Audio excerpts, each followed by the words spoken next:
Well, everyone, welcome to this talk this afternoon, Made for Music. And before we begin, I do want to start by acknowledging the traditional custodians of the land in which we're gathered here today, the Gadigal people of the Eora Nation. I pay my respects to elders past, present and emerging, and acknowledge that they were our first makers, engineers, scientists, storytellers, and I think it's important we take that into this week. I acknowledge all First Nations people here today and anyone who is streaming, and I extend that acknowledgement to anyone who is watching from another location today. My name is Lucy Smith. I'm a music journalist, broadcaster, and you can hear me on mornings on Triple J.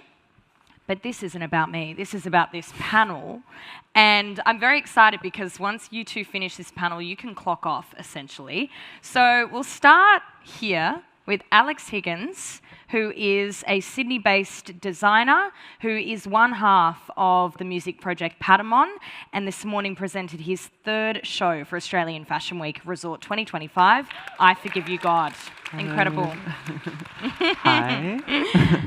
Next we have Jana Bartolo, who is an incredible stylist and someone who has dressed and worked with and been a part of really integral campaign shifts for some of our biggest and best musicians here in Australia.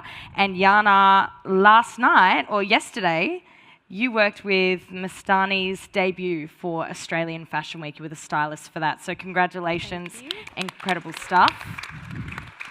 And then at the end, opposite me, we have Pania, who is an R&B powerhouse, superstar. I'm finding out right now that this is the first time you've ever worn a Madonna mic. Mm-hmm. If you've ever seen Pania live, you'll be very shocked at that, because you know what? You on stage, incredible. Start implementing it full time. I need to. I'm going to. Yeah.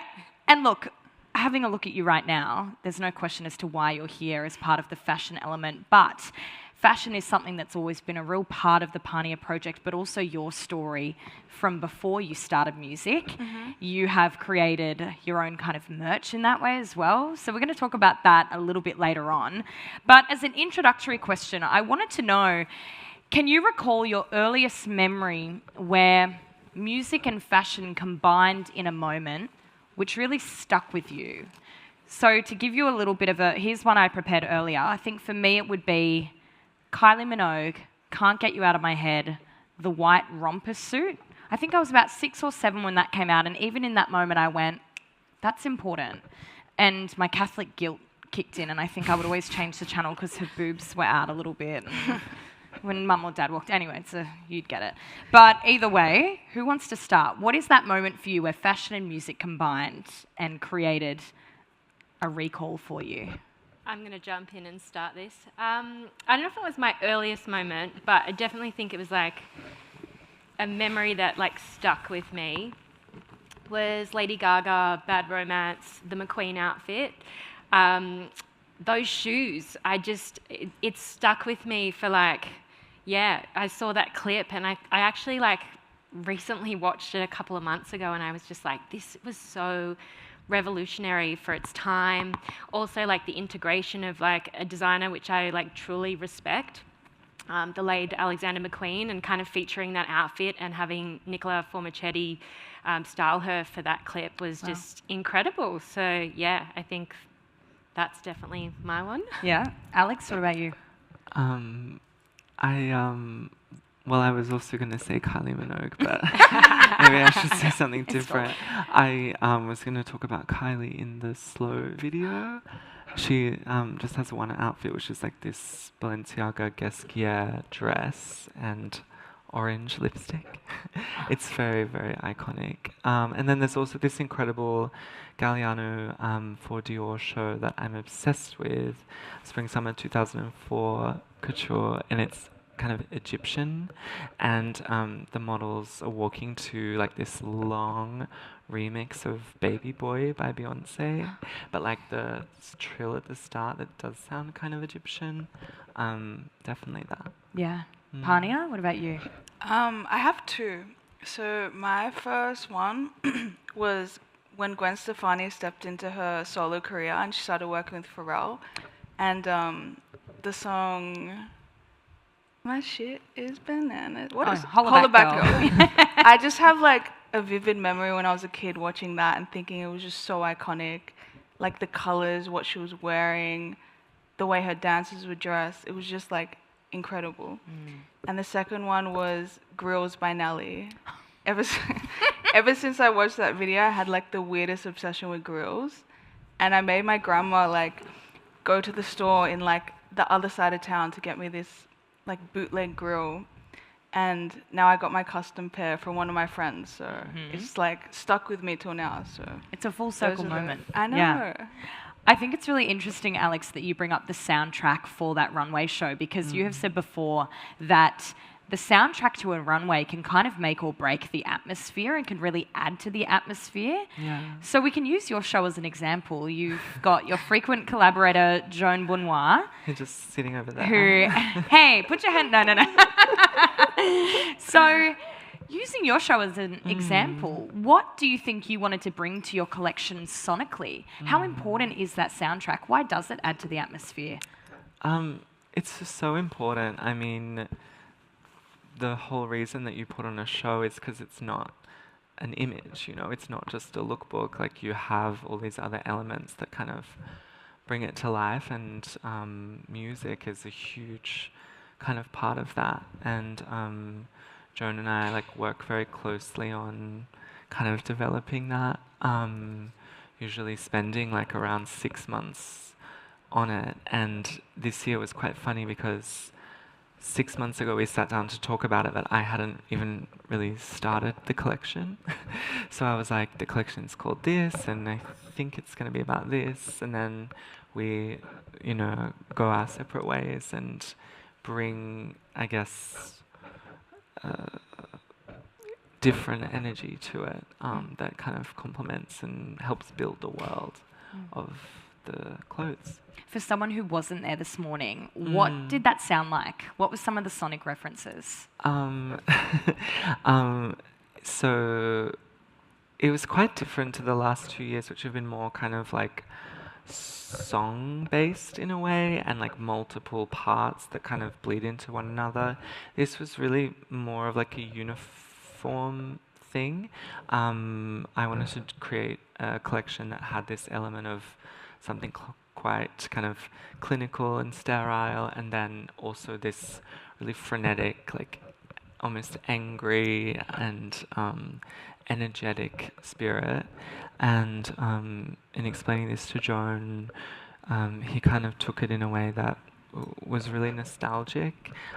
So there's this kind of like choral sounds, choir voices, but very, very digital and repetitive and kind of religious in a sense. And then the other big element is like all of these samples from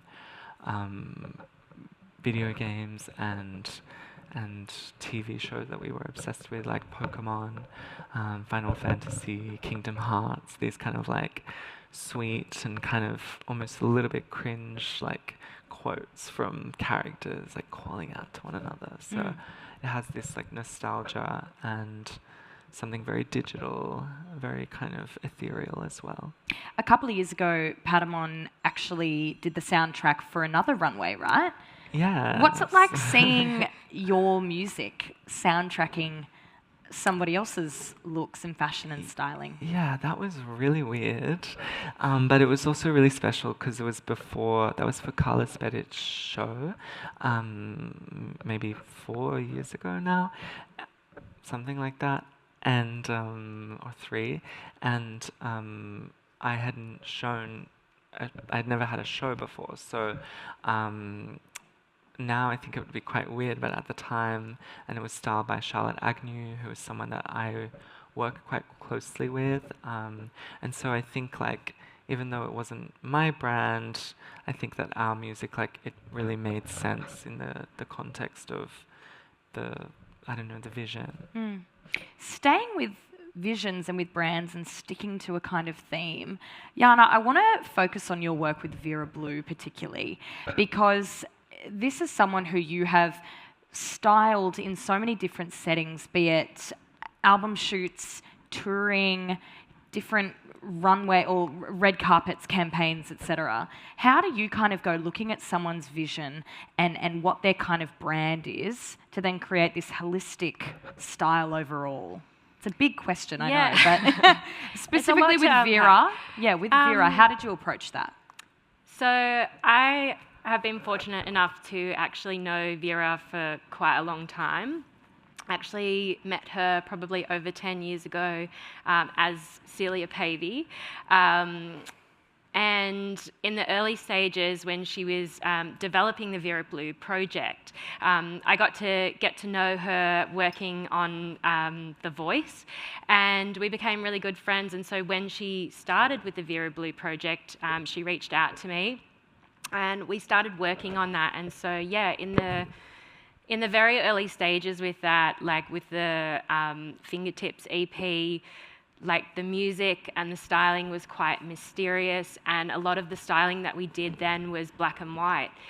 And then I think as that evolved and as the music started to progress and the project developed, so did the fashion and so did the evolution of what we were doing with that.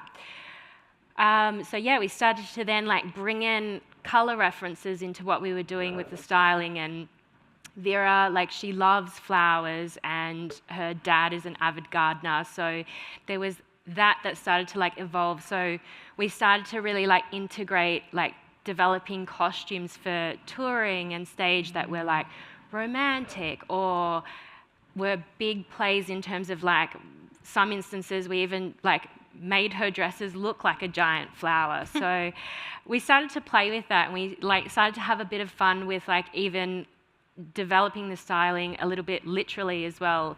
And so yeah, that was quite a fun process in that, you know, I think because as well we were formulating that bond together as friends too, that trust was there as well. So we got to kind of push as the music was developing. You know, I got to play and push her to do different things with her styling too. And also like just seeing like how things reacted for me on stage, like when she would tour. So I don't know if you've ever watched her perform, but boy, does she love to move on stage. And it is like such an epic show. Like she'll be jumping off things. And for me, that was really exciting as a stylist because, you know, I wanted to see like what was happening with the reaction from the crowd with her outfits, or, you know, what could we do that would like create extra dynamic when she was on stage. So yeah, the evolution for that kind of started through like what she was doing with her music and how I could kind of bounce off that.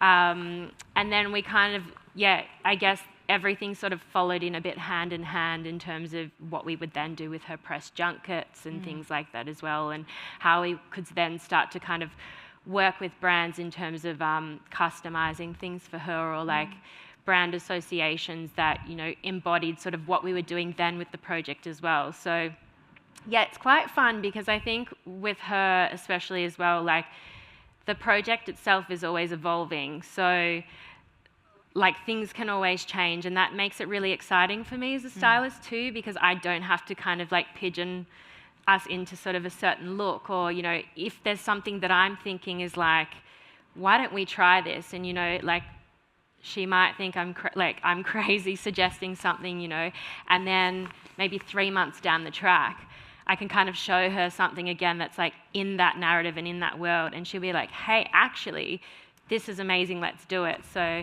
yeah, I think that answers your question. Yeah. If you've listened to Vera's music as well, it's very floating and ethereal, and I like the way that you style her for the stage, because there's a sheerness that happens, which means that the stage lighting catches really well with her silhouette and these really beautiful moments of movement with the clothing. Do you do almost, how would you describe it, like a try-on, if you will, when you're styling her, say in a dressing room or whatnot? Are you moving around? Are you seeing how it would look against the light, you know, before you make a decision on that moment for touring? I mean, she will often kind of come in and start like singing and dancing around as we're doing our fittings, and I think that's maybe as well just because we are friends, and like, you know, for us, like a fitting now is like we actually just hang out and have fun and we get to play. And so yeah, I think like I tend to see those things too while she is trying them on, when she's spinning around, and like we will actually do that where she will spin around and test something and we'll just have a look and see what it does. And I think for her too, that's exciting because she can kind of see like what the outfit can give her as well, and like how that can add to her performance on stage as well. So yeah, I think it's become quite like a fun and organic process, I think, because we have that bond between us now. Pania, have you ever had to sacrifice a fashion moment just because it wasn't going to work with your on-stage performance? No, I feel like I just take the uncomfortability. You will I'm take like, the whatever. discomfort, you will make it work. I make it work. I want to talk about... Actually, a funny thing. Sorry. No, please. I didn't, because my stuff is always so last minute. I didn't try on these like big motorcycle boots that I had for my tour, and I literally put them on before I got on stage, and then I realized you can't bend with them.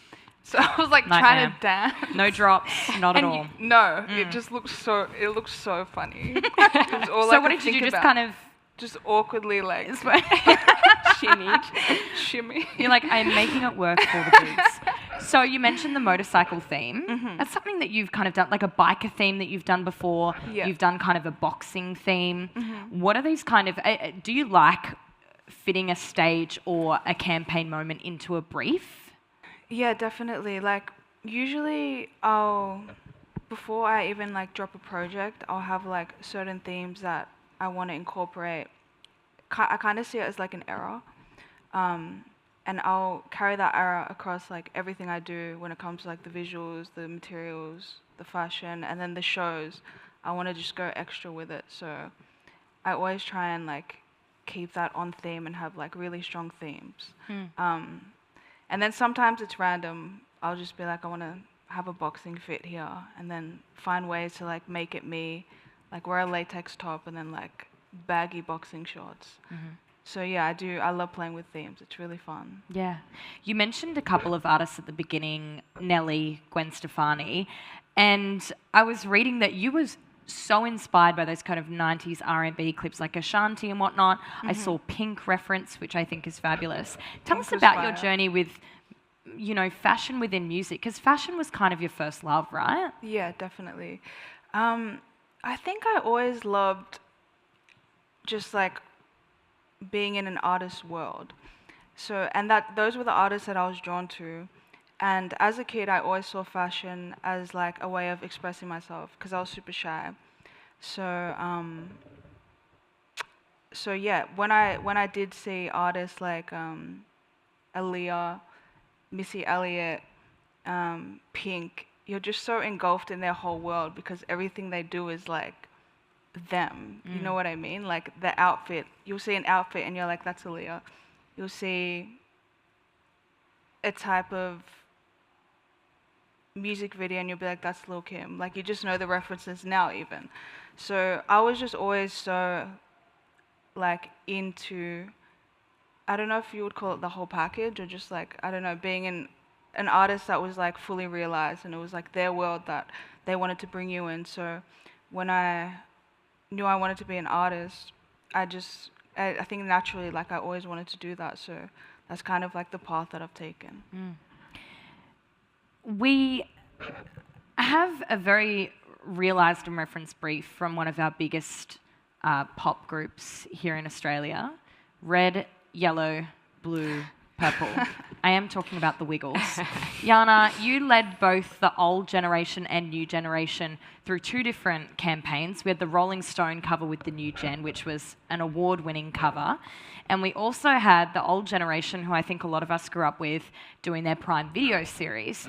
Both of these, you worked within the realms of those colours. How the hell do you style a group like the Wiggles, who are so in their lane with those skivvies? How do you take those colours and then bring out those elements? Yeah, I mean, when I first got asked about this as well, I kind of was the same. I was like, they're already like, they have an identity. They're already really established in, people know who they are. Like, this is a huge assignment for me. How do I do this in a way that reinvents them, but also people can still connect with them?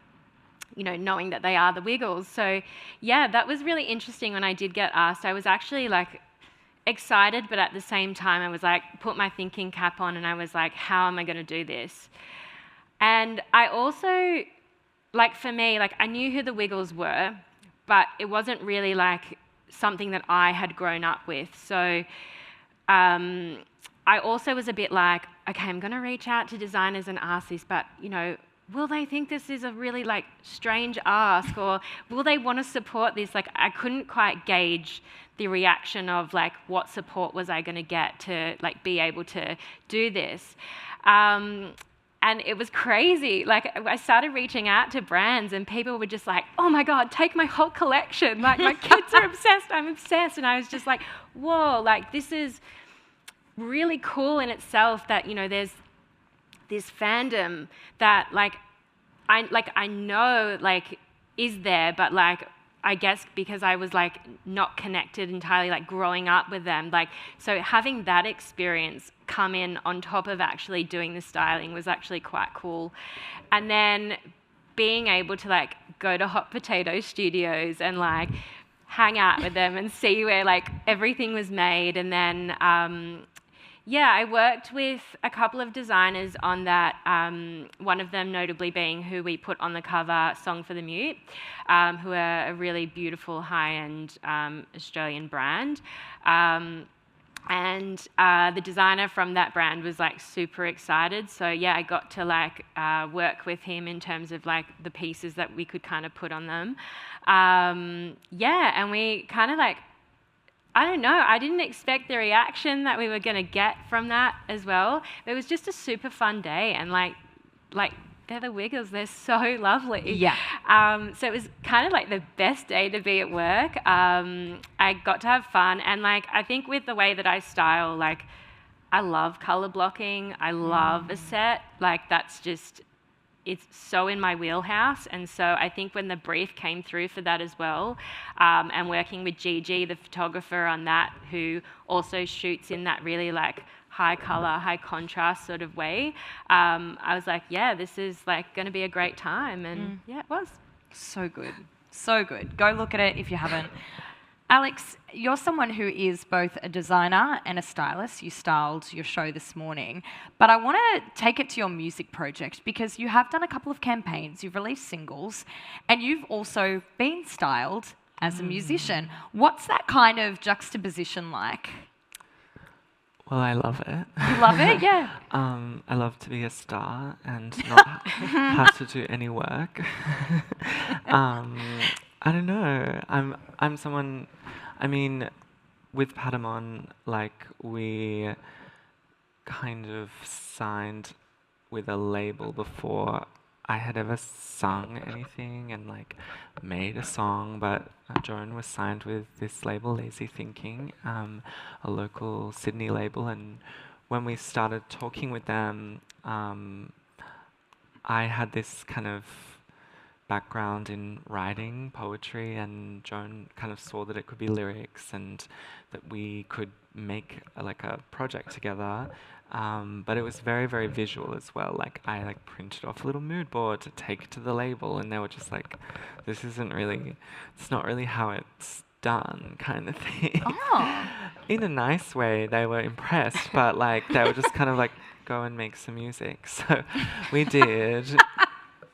But So the visuals were kind of more important to you before the actual music making? well, like the world building and the like writing, and Joan is an incredible musician and I'm not, but I believe in potential. And I just thought, let's, like also Joan thought, let's try. So yeah, it kind of started before it began, if that makes any sense. But the visual side of Patamon is something that was quite distinct and quite kind of collaborative. Like with my brand, I work with a lot of creative people and I let people's like vision in, but I think I'm a bit more kind of I know what I want and I know what I see. And with Patamon, it was much more it's like a 50-50 kind of collaboration sonically and visually of like what do we like, what are the references that we like, what music do we like, and then how do we find a kind of like middle ground, and the same with the visuals. So yeah. So, with your work, you've spoken before about the poetry that's included within your designs and how you've been quite open and vulnerable with that. How do you think that assists you with writing lyrics? Do you think it does give you a power in the music space? Yeah, definitely. I mean, one of the things that I like about the difference with the writing is like writing on a garment, I can be kind of like poetic and obscure, and it's a bit more like, I don't know, sometimes things are just scribbled away really small and it's quite introspective. Whereas with singing and with writing lyrics, like people have to sing along, you know? So at some point you imagine someone really listening, and that's when I guess I kind of like make things a bit more I don't know, guarded in a sense, and try and kind of like universalize the vulnerability in it. And also I just like the like nonsense of pop music and like making things rhyme just because they should, and playing a bit more like a character, like a star, than my brand, which is a bit more maybe down the barrel true to who I am, whereas Patamon is also true, but it's like playing with this construction. Was there a moment where your label said, right, okay, you've given us some demos, thank you so much, give us the mood board back and we'll have a look at this? They're actually extremely lo-fi, so they just let us do what we want. Not what I want, sorry. Yeah, they kind of gave us a lot of control, actually, and a lot of freedom, and let us bring the photographers that we wanted to work with, and the stylists, and they really gave us a lot of freedom, actually. I think, in a sense, I mean, they're like an indie label, and we were probably like the most pop adjacent of all of their projects. So like, even though we were being experimental, they have people on the label that are, you know, extremely so, or that are operating in that way a bit more. So I think they were kind of charmed by what we wanted to achieve, actually. Yeah. Pania, you said that you really took inspiration from artists that had such a realised vision across the board. You've taken that into your work. You like to work within eras, be it for, you know, you've released a couple of EPs, for singles, for the tours that you go on. How do you see that vision through from start to finish for each of the elements? Well, I think it takes a while. I kind of have to write all the music first, and then since all the music is like an exact reflection of like what I'm going through or what I was going through, it's kind of easy to like pinpoint certain themes. So I'll do that, and then I'll kind of I'll kind of write down like what I want to portray in that era, and then when I figure out what I want to portray, it kind of helps me figure out the materials I want to use for like how I dress, the colors, the colors and materials, just kind of everything. Like it's all like a process, and I think step by step, slowly, as I write mood board, it kind of helps me realize like what kind of era or what era of Pania I'm trying to portray. So yeah, what was this? What was the question again? Well, no, you've answered it. And like, Yeah. let's use an example. So you had your EP last year. We got tracks like Burner Phone. You're working within these kind of R&B but very smooth dancehall stylings as well. What did you kind of go into that process thinking? So what was the era? What was the look? What were the colours and fabrics? Well, for Burnt Your Clothes and Change That Out of You, that whole EP was like really, really vulnerable for me, but also the beats were like really hard hitting. So I wanted to kind of capture like that soft, angelic, vulnerable side, but also like the heaviness of the beats and like the things that I'm saying and the projection of my words. So I guess, for example, like the cover art was like a whole bunch of clothes all burning and then just me in the middle in like a white gown to portray like that angelic feeling still and like a tear running down my face. So just like little things like that, and then kind of carrying it out into like the photos that I'll take or like what I'll be wearing for my Instagram outfits. Like it all kind of follows that era and that theme until I'm ready to like move on to the next. I just like doing that. I think it's fun. And it's kind of like playing a character, but it's still you, because it's like, it's kind of like going into your brain and finding the little details and being able to like throw it on a paintboard for the world to see. Yeah. On the religious iconography, have we seen the sunglasses yet? Bring them out. They're so good. The crucifixion on the sunglasses. What did I say before? Catholic guilt? Seriously. Amazing. A little bit of super glue on that. Yeah. So you have not only photographed the Wiggles for Rolling Stone, but also Amy Shark, who is someone who is very well established in her career. But the particular shoot that you did was one that she had done a really vulnerable, open interview. And, you know, we've had two artists speak about vulnerability and openness. So as a stylist, knowing that that is the interview that's going to be published, how do you reflect that in the cover styling? Yeah, so that was another really cool Rolling Stone shoot that I got to be a part of. I actually knew Amy previously. I had worked with her before. So when I got asked to be a part of this moment, the release of this cover was for International Women's Day. And I got asked to be one of the women to be a part of her team to do this. And I was really excited. I think as well because the previous time that I had worked with Amy, and she says this in a couple of her interviews as well, it was kind of a period where she would just kind of wear a t-shirt and jeans, and she was, like, I think shoots for her was something she was not really comfortable with doing. And this shoot was like, I don't know if I can swear. This shoot for her was like she just didn't want to give about what people thought of her. And I think this was a pivotal point in her career where she was like, I'm just going to roll with this and I'm going to be vulnerable. And this was a really liberating shoot for her. So yeah, when we like the creative itself with Rolling Stone was generated based off the interview that they had.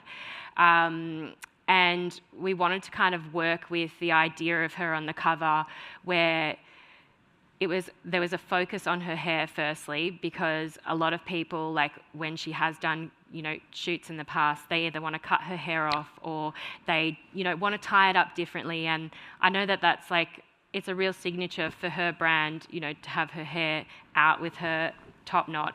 So we wanted to focus on including that, but also strip it back and really kind of have this empowering cover story where we exposed all, which we did, and we had her in no top, and we had her in these cool pants, and the stance in which she's sitting is, quite empowering.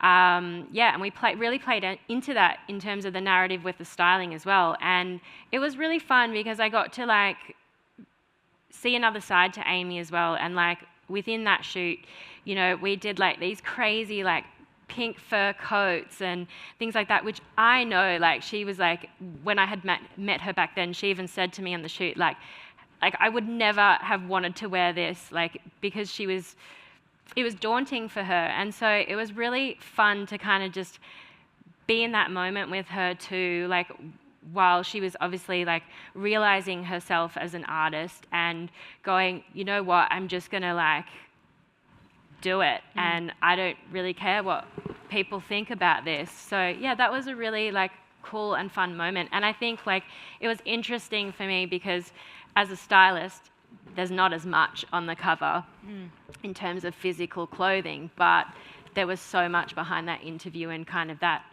moment for Amy as an artist too, that it was really cool as a stylist to be a part of that as well. I want to put a question to all three of you. Good fashion doesn't necessarily equate to good music, but do you think it is important, or how do you think a recognisable aesthetic can assist a musician's vision or their sonic output? Pania, do you want to start? Well, I think when an artist has a vision, it's easier for the listener to be engulfed in their whole world, whether it's like they like the artist because of what they're wearing, or they like the artist because of the music, or like how they carry themselves even. So I think it elevates an artist and makes them, I think, more memorable and more like for me, for example, I was saying like I love artists that I feel like I'm in their whole world, and it's like even with Rihanna, she hasn't released music in 10 years, but we're all out here like still looking at what her and A$AP Rocky are wearing, and we're still buying her beauty products. So when an artist is like a realized artist, I definitely think it helps, elevate the music and just elevate them as a whole. Alex? Yeah, I think it's like the kind of like mythology around the music that also like helps you kind of, I don't know, like the musicians that I'm obsessed with, it's kind of like their whole life, not just a new song, And when a new album comes, it's like this, it's so exciting because it's this new world and this new kind of huge project. Can you give some examples? I'm really excited about Charlie XCX Brat, and I think she's a genius. And I don't know, I like when artists kind of like surprise you as well. Yeah. So I love Caroline Polachek, and I thought her last album was incredible, because like each single is just like this kind of unearthing of like a new, I don't know, part of the vision that's really unexpected. And I think that just makes the music like feel so much richer than just a nice song. And it's the same, I guess, with the visuals, it's really like that, the fullness of the vision that makes it exciting. It kind of ties into what you're saying as well, because when the vision is realised, when Rihanna does put something out or does appear, you're surprised because it is unexpected. Yeah. And yet we know what we love from her as well. Yeah. You're like attached to the artist, like no matter what they do, because you're in their world, like you kind of love it, or just like feel like you just want it, like you want it. Yeah. I don't know. Jana, do you have anything to add? Yeah, I mean, I think it all goes hand in hand, right? And I think it helps formulate an identity, and whether that identity changes over time or like that evolution, I think that plays a really like integral part in terms of connecting with an artist as well, and connecting especially even when there is no music sort of being released, or you're kind of immersed in their world, and that artist gets to kind of express themselves maybe in a separate outlet that, kind of extends beyond their music. A lot of musicians, I would say, up and coming, independent, maybe they don't have a team around them. We've seen the statistics. Money, resources are low on the ground. They're not getting paid that much. A lot of them have to hold second or third jobs in order to make their music career work. But what advice would you have for a musician who maybe wants to build that identity and play with their style without breaking the bank, and being able to do that off their own steam? What do you reckon? I have two different takes about that, and I think because I am a stylist as well, also trying to survive in this industry. Yeah. Firstly, I think for emerging artists, or maybe if you don't necessarily have, those resources, the power of collaboration and reaching out is like an amazing tool, and just even like putting the feelers out there to, collaborate with different designers and stylists and artists, and even young stylists, and people also starting out in the industry. I think like that's a really beautiful thing. And then the other side to it for me is the power of investment in terms of working with stylists, because you're also kind of getting that side of, for example, say I work with a new artist who is fresh off the bat in terms of they don't really have any connections yet with brands, and it's really hard in terms of some brands won't necessarily support an artist straight away if they don't really know that, you know, who they are yet, or you know, what their sort of identity is. But because they are affiliated with working with a stylist, so for example, hypothetically, you know, I would go to Gucci and be like, this person is going to be like the next big thing, or because they have that trust in working with me already or working with an established stylist, those brands would then start to go, hey, you know what, we'll just give you a few pieces and see how you go. There's no pressure if that artist doesn't want to wear it, but if they do, so be it, cool. And then I think from that, because that artist starts to wear brands, then other brands start to see, oh, there's potential in, you know, I can support and dress this artist. And then that evolves into brand partnerships or sitting at front row at fashion weeks or things like that as well. So I do also think in that respect that necessarily doesn't break the bank, because it's opening you up to connections that you may, you know, not necessarily have, but also, for example, I might take something to an artist that is like a $50,000 couture gown or something like that, you know, that you could never get your hands on, but you know, they're able to get that because of the relationships that I've established with those brands as well. I like that. It's an investment, but you're able to then advocate for that artist in these early stages. Pania, do you have any advice for an up-and-coming artist who wanted to play with their style and their vision? Yeah, I would say look like to your left and right, like reach out to people in your community. There's so many amazing up-and-coming designers still in school, still in design school. When I was on the come up, I used to reach out to like all the up-and-coming designers in my city, and I became friends with one called A Kid with Ideas at the time, and she would lend me all of her stuff for free, and to this day she still designs all of my show outfits. So yeah, like reach out to people in your community, because 9 times out of 10 they're gonna want their work out there as well. And yeah, it's just nice to collaborate as well. So I would say that definitely reaching out to your community is like really important. Yeah. It's okay to ask for help, and it's yeah, okay. Yeah, don't be afraid to hit people up. Like, Yes. I'd be hitting people up. Alex, do you have anything to add?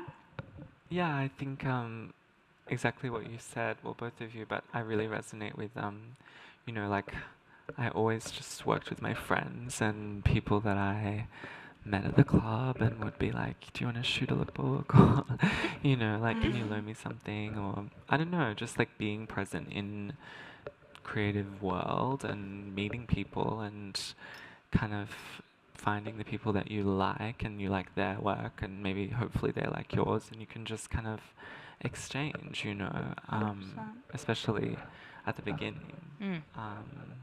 And hopefully one day you can, you know, book them to do your tour costumes, or, you know, like help them out in the future. But yeah, I always kind of asked for a lot of favors when I was, well, even now, but when I was really young.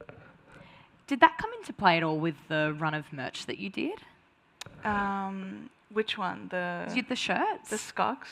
The ones that are... I did 2. So I did one that was just like my lyrics on a t-shirt, because I was really into that Paris Hilton, like, Y2K era, where she just wore like printed tops. And then I did another one with a friend of mine called Doc G, because he has a brand called Doc Girl, and I was like, let's just collaborate on my next merch drop. And then yeah, we did that, and Converse helped fund that as well, so that was really cool. Like, and then yeah, we sold it at my show, so that was really fun. It's so much fun working with like your actual friends, and I feel like because you trust them and they actually know you, like, it's, as an artist, for me, I feel like that's why it comes off as more authentic, because you're doing it with people you love and people that know you. So yeah, I think it's really important and so much more fun to work with your friends. And also having a merch line that is really kind of bespoke in that way. You know, people Yeah. were there, they've got it, it's limited. What was that process like for you making that and then seeing people wearing it or engaging with it? It was cool. It was cool. Like I said, I love fashion. Like fashion was my first love. So even before I dropped merch, I always just wanted my merch to be something that I would wear that was just cool, and like it didn't even look like a merch piece. It was just like a cool piece of like a cool piece. So I think I just wanted, like I said, I was really into that Paris Hilton. I think there's like heaps of paparazzi shots where she's just got things like "that's hot" or just like her flexing. So I kind of wanted my fans to like flex a little bit or just like wear something that they would say with their chest. So yeah, I made those, put them out, and they sold out. And yeah, it's really cool. It's cool to see people like take outfit pictures as well in my merch at like a random thing that has nothing to do with music as well. I think that's where I was seeing like the world of music and fashion colliding for me, which was exciting. Yeah. Really dope. And you said that, you know, creating a brand is an avenue that you'd like to explore. How is that looking for you in the next little bit? You know, can you give us any hot scoops? I don't want to give away too much, but it's definitely something that I've always wanted to do. And yeah, you'll definitely see some cool things that are not merch. Nice. Okay. Potentially, maybe. Like what? Pania grills or I like? don't know. We'll see. Stay tuned. Follow this space. Big things coming, all right? Keep it in mind. Alix, you are, of course, a designer, a music maker. How do you think releasing music and making music has influenced your design process and your making? I don't know. It's a difficult thing because it's like fashion is my job and music is kind of like, it's a lot of work, but it's not like, you know, day to day what I need to do to pay the rent. So it kind of definitely takes like a back seat, especially in the lead up to something like Fashion Week. So it's been a long time since we've been in the studio and making, but I find that it's like a perfect kind of like balance and avenue for everything that I can't put into fashion. Like I was saying before about the writing, like just being able to be a bit more kind of like playful and play with like the constructs of pop music, and whereas my writing I do try and kind of like, for my brand at least, try and like make something a bit more poetic in that way.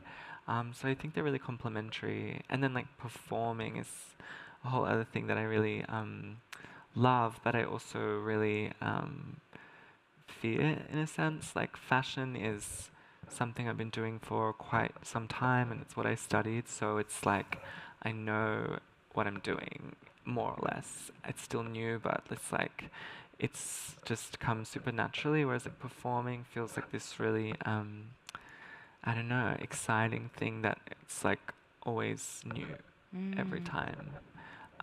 So yeah. And that kind of fear of the unknown, do you reckon? Yeah, and just like doing something new as an adult is kind of exciting, and I don't know, it's definitely like opened up my fashion practice so much, and I've always been quite inspired by musicians and performers, and I think like I just kind of understand that psyche a bit more now as like the muse from, you know, the work, if that makes sense. Pania mentioned seeing this merch out in the wild. Where's the strangest place you've seen an Alix Higgins design? Because I know you've seen them at the club, obviously. Yeah, the club is not strange. I guess that's kind of that's normal. natural habitat. I saw someone on the train at like 8 a.m. one morning at Martin Place, which I thought was really weird. Cool, but like, where are you going? And that was when I kind of only really did make like club clothes, so it was kind of, yeah, that was weird. I don't know, probably that. Another kind of open question. we've seen some trends emerge in both fashion and music, be it Y2K, be it that kind of yeehaw cowboy thing, be it rave culture. Do you think music influences fashion or fashion influences music? I would say both. Yeah. I think they both work hand in hand to like influence each other. And I feel like a lot of, as we've seen in the past, a lot of artists are the ones to create the trends. And a lot of like youth is looking to artists like what's hot, like what should I wear, like they're looking up to their artists. So I think it just like works hand in hand. And there's even designers like Karl Lagerfeld who work with Lil Kim and use her as a muse. So I think a lot of designers love to muse artists. So that even like works hand in hand as well to uplift a brand and then the artist as well. So I think they work hand in hand. Jana? My answer's both as well. Yeah. Alex? Yeah, I think also like it goes both ways. Like every fashion designer has musicians on their mood board or like in their references for sure. But then like I think this idea of like the world building and the speed of releasing is like something that fashion maybe gave to music in a bit of a sense. Just like this era, when you were talking about that before, it's like how I think about a collection, like this, what can I do now that's like part of my identity but also new and surprising. So yeah, I think it's like definitely symbiotic. When you're styling a musician, Jana, how deep do you go into their catalogue? Or do you purely kind of go off visuals? It depends the artist, to be honest. Sometimes I actually go in like without trying to know too much, and that's more so that I can kind of come in with my own take to then sort of pitch with them and play with the idea and collaborate together. And then other times, like, I will kind of go into their catalogue and try and understand that so I can use that as a tool to kind of build upon that as well. So yeah, it does depend the artist. I tend to find, I don't know, I was going to say the bigger the artist, sometimes I try not to go too much into their catalogue, and I think that's just so that I come into it just with sort of my own take before I have a chat with them. Yeah, bit of both. Yeah. And we are getting close to wrapping, but rapping with a W, not with an R. Could you imagine? You guys didn't Pania, know? you've got to do a performance for us. No. So when we are talking about that relationship between music and fashion, what is, I guess, maybe your hope for the collaboration between those two worlds? What's something you're excited by? Maybe it's a designer or a musician or even something that's happening in your own world. Feel free to give a shout out here. But Alex? I don't know. I don't know. I like that fashion. I like that musicians are like really becoming so obsessed with fashion. You know, it's really like part of, like you were saying, the rollout of this world, and I find that exciting. And I also think that like merch is fashion and vice versa. So I think that blending is also something exciting. Hang on, we've got a few minutes left. Can you speak more to the, you think merch is fashion in that way? Oh no.